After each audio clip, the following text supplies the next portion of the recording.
స్వర్గీయ వేణుపాక వెంకట శేషాద్రిరెడ్డికి ఓ తపన ఉండేదని, ఆయన ఉన్నన్ని రోజులు గ్రామంలో అనేక అభివృద్ధి కార్యక్రమాలు చేయడం జరిగిందని సర్వేపల్లి ఎమ్మెల్యే సోమిరెడ్డి చంద్రమోహన్ రెడ్డి అభిప్రాయం వ్యక్తం చేశారు. నెల్లూరు జిల్లా ముత్తుకూరు మండలం తాళపూడి గ్రామంలో జరిగిన సుపరిపాలనలో తొలి అడుగు కార్యక్రమం అనంతరం ఏర్పాటు చేసిన బహిరంగ సభలో టీడీపీ మండల నాయకులు వెంకటగిరి ఎమ్మెల్యే కురుగొండ్ల రామకృష్ణతో కలిసి సోమిరెడ్డి పాల్గొన్నారు. ఈ సందర్భంగా గ్రామానికి వచ్చిన ఎమ్మెల్యే చంద్రమోహన్ రెడ్డికి స్థానిక టీడీపీ నాయకులు సాలువా పూలమాలలతో ఘనంగా సన్మానించి తమ అభిమానాన్ని చాటుకున్నారు. స్థానిక టీడీపీ నాయకులు కోట సుధీర్ యాదవ్ సౌజన్యంతో విద్యార్థులకు ఏర్పాటు చేసిన పుస్తకాలు, విద్యా సామాగ్రిని ఎమ్మెల్యే చంద్రమోహన్ రెడ్డి చేతుల మీదుగా అందజేశారు.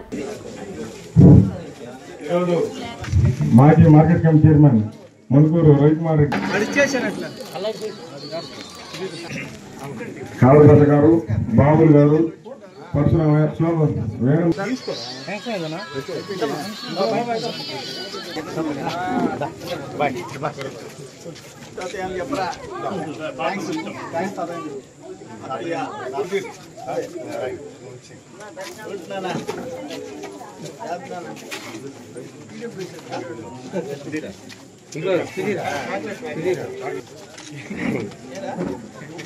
చాక్లెట్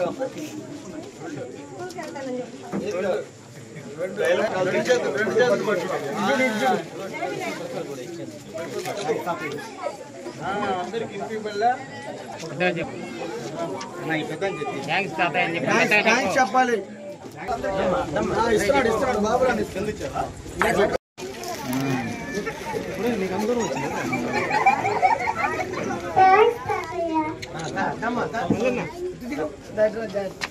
మంత్రులు, ఇప్పుడు శాసనసభ్యులు గౌరవనీయులు సోమిరెడ్డి చంద్రమోహన్ రెడ్డి గారికి, అదేవిధంగా ప్రభుత్వంలో చూశారు ఎలాంటి అభివృద్ధి కార్యక్రమాలు అనేటివి ఎలాంటివి లేవు. 5 సంవత్సరాలు ఈ రోజు తెలుగుదేశం ప్రభుత్వం వచ్చిన తర్వాత మీ గ్రామాల్లోకి అందరూ శాసనసభ్యులు కూడా వచ్చి అందరినీ కూడా పరామర్శించి ఆ గ్రామానికి ఏమేమి కావాలో అవన్నీ కూడా రాసుకొని ఒక తెలుగుదేశం ప్రభుత్వంలోనే అభివృద్ధి అనేది ప్రతి గ్రామంలో ఉంటుంది. గతంలో ఎలాంటి ఒక రోడ్డు వేసిన దాఖలాలు కానీ వాళ్ళు మీ ఊరికి వచ్చిన దాఖలాలు ఉండు చూసుకుంటూ ఉంటారు మీరు ఎమ్మెల్యేలని. కాబట్టి ఎప్పుడు కూడా తెలుగుదేశం క్రమశిక్షణ గల పార్టీ ఎప్పుడు కూడా ప్రజలతోనే మమేకమయ్యి మీ కష్టకాలు తెలుసుకొని ప్రభుత్వం దృష్టికి తీసుకెళ్లి మీ గ్రామాల్లో ఏమేమి అవసరాలు ఉంటాయో అవన్నీ కూడా చేసేటువంటి శాసనసభ్యులు అందరూ కూడా అని చెప్పి తెలియజేస్తా ఉన్నాం. అదేవిధంగా చంద్రబాబు కూడా ప్రతి గ్రామంలో తిరుగుతూ డోర్ టు డోర్ తిరిగి వాళ్ళ సమస్యలు విని ఆ గ్రామ అభివృద్ధి కోసం ఎప్పుడు నియోజకవర్గం కోసం లెటర్లు పెడుతూనే ఉంటాడు. మా అందరికన్నా కూడా పంచు బ్రహ్మాండంగా తెచ్చి అభివృద్ధి చేస్తారని చెప్పని కూడా తెలియజేస్తూ, కాబట్టి ఎప్పుడు కూడా మీరు ఇలాంటి ఎమ్మెల్యేలు ఎప్పుడు మర్చిపోకూడదు. ఎందుకంటే అభివృద్ధి కావాలంటే ఒకళ్ళే ఉంటే ఆ కష్టకాలు తెలిస్తే చేస్తారు. మన వాళ్ళు ఏం చేస్తారంటే ఈ దఫ చంద్రబాబు అయితే నెక్స్ట్ ఇంకొకరిని వేసి అభివృద్ధి కాకుండా అభివృద్ధిని అడ్డుకుంటారు, అంతేగాని మరొకటి లేదు. కాబట్టి ఎప్పుడు కూడా తెలుగుదేశం ప్రభుత్వంలో సోమిరెడ్డి చంద్రమోహన్ రెడ్డి ఉండాలని చెప్పని కూడా తెలియజేస్తూ, మీ అభివృద్ధిలో కానీ మీ కష్టాల్లో కానీ పాలు పంచుకునేవాడని చెప్పనేసి సోమిరెడ్డి గారు అని చెప్పి తెలియజేస్తూ మీ అందరికీ పేరు పేరున ధన్యవాదాలు తెలియజేస్తూ సెలవు తీసుకుంటున్నాం. ఇంట్లో కుటుంబ సభ్యుడు ఆయనకు తపన. ఇప్పుడు అక్కడ హరిజనవాడికి పోయినాం, సిమెంట్ రోడ్ ఎవరు వేసారమ్మంటే వాళ్ళు మర్చిపోయినారు. వేసింది మనమే. అరుంధతి పాట మనమే, అక్కడ కమ్యూనిటీ హాల్ మనమే, దేవాలయము మనమే, రచ్చబండ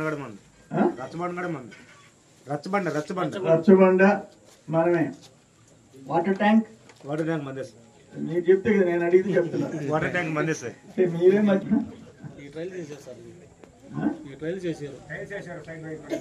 ట్రైల్స్ చేశారా?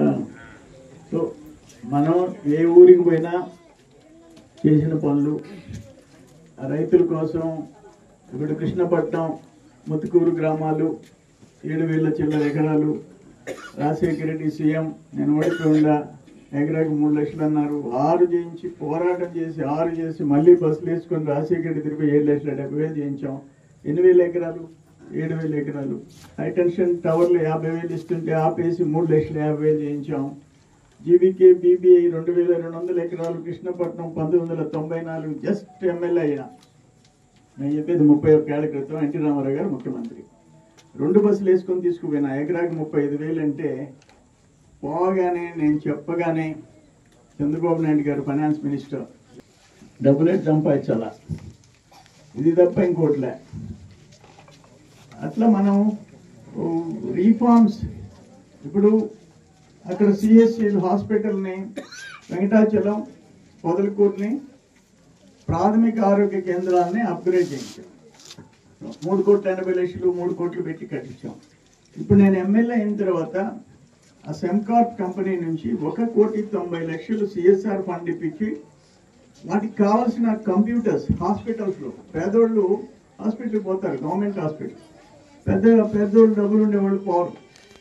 నేను పోతే వాళ్ళు అడిగారు, ఒకటి పొదలకూరులో వెంకటాచలంలో కంప్యూటర్స్ కావాలా, జనరేటర్ కావాలా, వాషింగ్ మిషన్స్ కావాలా, అన్ని కలిపి పిహెచ్సిలకి అన్నిటికి కలిపి 1,90,00,000 తెప్పించాం. అక్కడ పొదలకూరు పైన రాపూరు, కలువాయి, చేజర్ల, మనుగోలు ఈ మండలం నుంచి అంతా నెల్లూరుకి డయాలసిస్ పేషెంట్లు వారానికి ఒకసారి 4 రోజులకు ఒకసారి డయాలసిస్ చేసుకుంటారు. వాళ్ళందరూ షుగర్ పేషెంట్. మనం రాగానే డయాలసిస్ సెంటర్ పెట్టాం, 8 బెడ్లు పెట్టించాం. దానికి కావాల్సిన ఎక్విప్మెంట్ కూడా వాళ్ళ చేతికిచ్చాం. 1,90,00,000. ఇప్పుడు 40 వాటర్ ప్లాంట్లు వాళ్ళు ఇస్తున్నారు సిఎల్ కంపెనీ. మళ్ళీ మనం 10 గిరిజన కాలనీలు, అత్యంత పేదరికంలో ఉండే గిరిజన కాలనీని దత్తత తీసుకునే పరిస్థితి చేస్తున్నాం. ఆల్రెడీ నిన్న జమినీ వాళ్ళు వచ్చారు. బ్రహ్మదేవం కట్ట మీద గిరిజన కాలనీ. ఒక్క గుడిసి ఎన్ని అడుగులు ఉంది? నేల మీద నుంచి 3 అడుగులు ఉంది. వాళ్ళ పరిస్థితులు ఏంటి? వాళ్ళకి అప్పుడు నేను లెట్రిన్లు కట్టించి ఇళ్ల స్థలాలు కేటాయించా. ఈ లోపల ఎలక్షన్ వచ్చింది, ఇల్లు గడిచలేకపోయినా. ఇప్పుడు ఆయన అదే లెవలింగ్ కూడా చేయకుండా ఇల్లు కట్టి మధ్యలో వదిలేసేసాడు. ఇప్పుడు మనం వాటిని పూర్తి చేయించి ఆ కాలనీ జమినీ వాళ్ళు దత్తత తీసుకున్నారు. వాళ్ళకి కావాల్సిన ఏర్పాట్లు అన్నీ చేస్తున్నాం. ఇప్పుడు దిబ్బ గిరిజన కాలనీ నుంచి 3 కిలోమీటర్లు నడిచిపోయి హై స్కూల్కి 3 కిలోమీటర్లు వెనక్కిపోతున్నాం.